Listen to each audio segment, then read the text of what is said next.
नमस्कार बच्चों, मैं लाली मीना आज आपके लिए लेकर आई हूँ आपकी पाठ्य पुस्तक वसंत भाग 1 में संकलित कहानी नादान दोस्त के प्रश्नोत्तर। कहानी से पहला प्रश्न है, अंडों के बारे में केशव और श्यामा के मन में किस तरह के सवाल उठते थे। वे आपस ही में सवाल जवाब करके अपने दिल को तसल्ली क्यों दे दिया करते थे।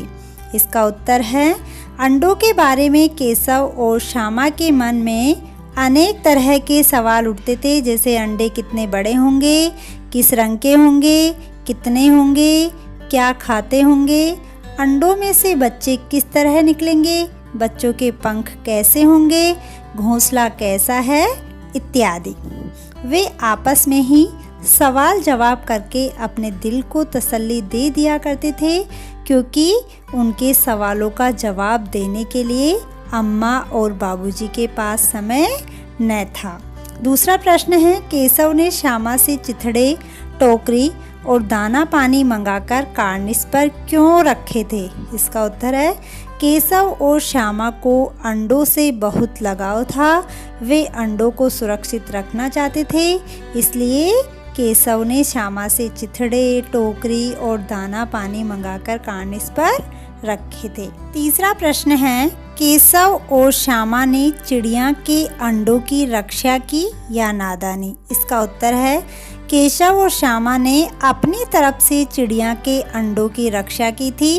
उन दोनों ने तो चिड़िया और अंडों को धूप से बचाने तथा उनके खाने पीने की व्यवस्था की थी, परंतु उन्हें यह नहीं पता था कि उनके ऐसा करने से अंडे गंदे हो जाएंगे और चिड़िया उन्हें फोड़ देगी। अब कहानी से आगे के प्रश्न। कहानी से आगे का पहला प्रश्न है, केशव और श्यामा ने अंडों के बारे में क्या क्या अनुमान लगाए। यदि उस जगह तुम होते तो क्या अनुमान लगाते और क्या करते। केशव और श्यामा ने अंडों के बारे में कई अनुमान लगाए, जैसे अब ज़रूर अंडों से बच्चे निकल आए होंगे, चिड़िया बेचारी इतना दाना कहाँ से लाएगी, गरीब बच्चे भूख के मारे चूं चूं करके मर जाएंगे। यदि केशव और श्यामा की जगह मैं होता तो मैं उन अंडों को छूता नहीं, बच्चे निकलने का इंतज़ार करता और बच्चे निकलने के बाद माँ की सहमति से उनके लिए दाना पानी की व्यवस्था करता, ताकि बच्चे भूखे प्यासे न रहे। अगला प्रश्न है, माँ के सोते ही केशव और श्यामा दोपहर में बाहर क्यों निकल आए। माँ के पूछने पर भी दोनों में से किसी ने किवाड़ खोलकर दोपहर में बाहर निकलने का कारण क्यों नहीं बताया। इसका उत्तर है, दोपहर के समय में माँ पहले दोनों को सुलाकर सोती थी। वही समय ऐसा था जब वे बाहर आकर चुपचाप बच्चों को देख सकते थे। यदि माँ उनको देख लेती तो अंडों को हाथ न लगाने देती, इसलिए वे दोनों दोपहर में बाहर निकल आए। उन्होंने माँ के पूछने पर भी बाहर निकलने का कारण इसलिए नहीं बताया क्योंकि केशव और श्यामा एक दूसरे की पिटाई नहीं चाहते थे और वे वैसे भी दोनों ही इस कसूर में बराबर के हिस्सेदार थे। अगला प्रश्न है, प्रेमचंद ने इस कहानी का नाम नादान दोस्त रखा। तुम इसे क्या शीर्षक देना चाहोगे। इसका अन्य शीर्षक बच्चों की नादानी या अंडों की हिफाजत हो सकता है। अब आगे भाषा की बात के प्रश्न। पहला प्रश्न है, श्यामा माँ से बोली, मैंने आपकी बातचीत सुन ली है। ऊपर दिए उदाहरण में मैंने का प्रयोग श्यामा के लिए और आपकी का प्रयोग माँ के लिए हो रहा है। जब सर्वनाम का प्रयोग कहने वाले, सुनने वाले या किसी तीसरे के लिए हो तो उसे पुरुषवाचक सर्वनाम कहते हैं। नीचे दिए गए वाक्यों में तीनों प्रकार के पुरुषवाचक सर्वनामों के नीचे रेखा खींचो। यहाँ पर जो पंक्तियाँ दी हुई है वे इस प्रकार है। एक दिन दीपू और नीलू यमुना तट पर बैठे शाम की ठंडी हवा का आनंद ले रहे थे। तभी उन्होंने देखा कि एक लंबा आदमी लड़खड़ाता हुआ उनकी ओर चला आ रहा है। पास आकर उसने बड़े दयनीय स्वर में कहा, मैं भूख से मरा जा रहा हूँ, क्या आप मुझे कुछ खाने को दे सकते हैं। इन वाक्यों में आए पुरुषवाचक सर्वनाम एवं उनके भेद इस प्रकार है, जैसे उन्होंने अन्य पुरुषवाचक सर्वनाम, उनकी अन्य पुरुषवाचक सर्वनाम, उसने अन्य पुरुषवाचक सर्वनाम, मैं उत्तम पुरुषवाचक सर्वनाम, आप मध्यम पुरुषवाचक सर्वनाम और मुझे उत्तम पुरुषवाचक सर्वनाम। दूसरा प्रश्न है, तगड़े बच्चे, मसालेदार सब्जी, बड़ा अंडा। यहाँ रेखांकित शब्द क्रमशः बच्चे, सब्जी और अंडे की विशेषता यानी गुण बता रहे हैं, इसलिए ऐसे विशेषणों को गुणवाचक विशेषण कहते हैं। इसमें व्यक्ति या वस्तु के अच्छे बुरे हर तरह के गुण आते हैं। तुम 4 गुणवाचक विशेषण लिखो और उनसे वाक्य बनाओ। इसका उत्तर इस प्रकार है, जैसे पहला गुणवाचक विशेषण है परिश्रमी। इसका वाक्य में प्रयोग इस प्रकार है, मोहन परिश्रमी छात्र है।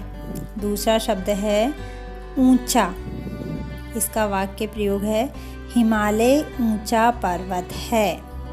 तीसरा विशेषण शब्द है लाल। वाक्य में प्रयोग, तोते की चोंच लाल है।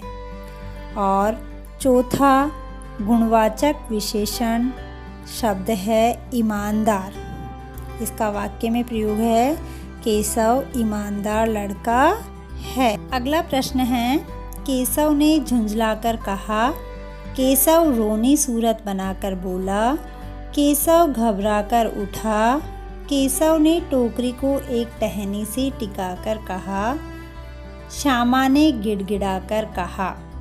ऊपर लिखे वाक्यों में रेखांकित शब्दों को ध्यान से देखो। ये शब्द रीतिवाचक क्रिया विशेषण का काम कर रहे हैं, क्योंकि ये बताते हैं कि कहने, बोलने और उठने की क्रिया कैसे हुई। कर वाले शब्दों के क्रिया विशेषण होने की एक पहचान यह भी है कि ये अक्सर क्रिया से ठीक पहले आते हैं। अब तुम भी इन 5 क्रिया विशेषणों का वाक्य में प्रयोग करो। पहला क्रिया विशेषण है झुंझलाकर। इसका वाक्य में प्रयोग है, केशव ने माँ को झुंझलाकर जवाब दिया। दूसरा क्रिया विशेषण है बनाकर। इसका वाक्य में प्रयोग है, तुम रोनी सी सूरत बनाकर क्यों घूम रहे हो। तीसरा क्रिया विशेषण है घबराकर।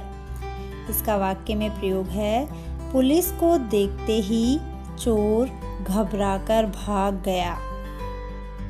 अगला क्रिया विशेषण है टिकाकर। वाक्य प्रयोग, उसने दीवार से पीठ टिकाकर आराम किया। और अंतिम क्रिया विशेषण है गिड़गिड़ाकर। इसका वाक्य में प्रयोग है, चोर पुलिस के सामने गिड़गिड़ाकर रोने लगा। चौथा प्रश्न है, नीचे प्रेमचंद की कहानी सत्याग्रह का एक अंश दिया गया है। तुम इसे पढ़ोगे तो पाओगे कि विराम चिन्हों के बिना यह अंश अधूरा सा है। तुम आवश्यकता के अनुसार उचित जगहों पर विराम चिन्ह लगाओ।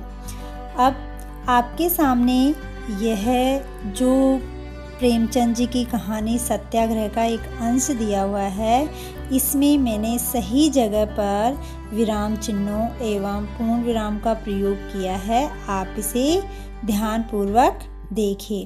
उसी समय एक खोमचे वाला जाता दिखाई दिया। 11 बज चुके थे। चारों तरफ सन्नाटा छा गया था।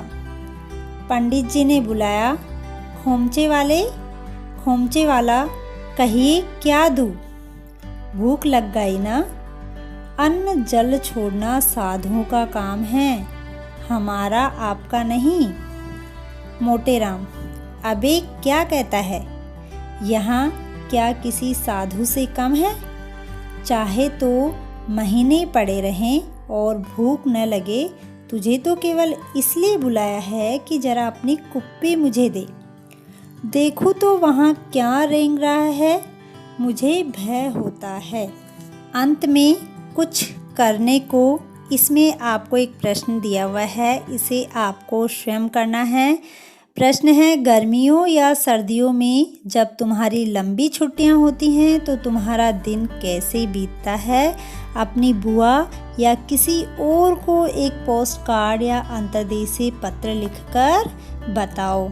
इसमें आपको अपने बारे में बताना है कि गर्मी या सर्दी की जब भी लंबी छुट्टियां होती है तो आपकी दिनचर्या कैसी रहती है, उसको एक पत्र के माध्यम से आपको लिखना है। Thank you.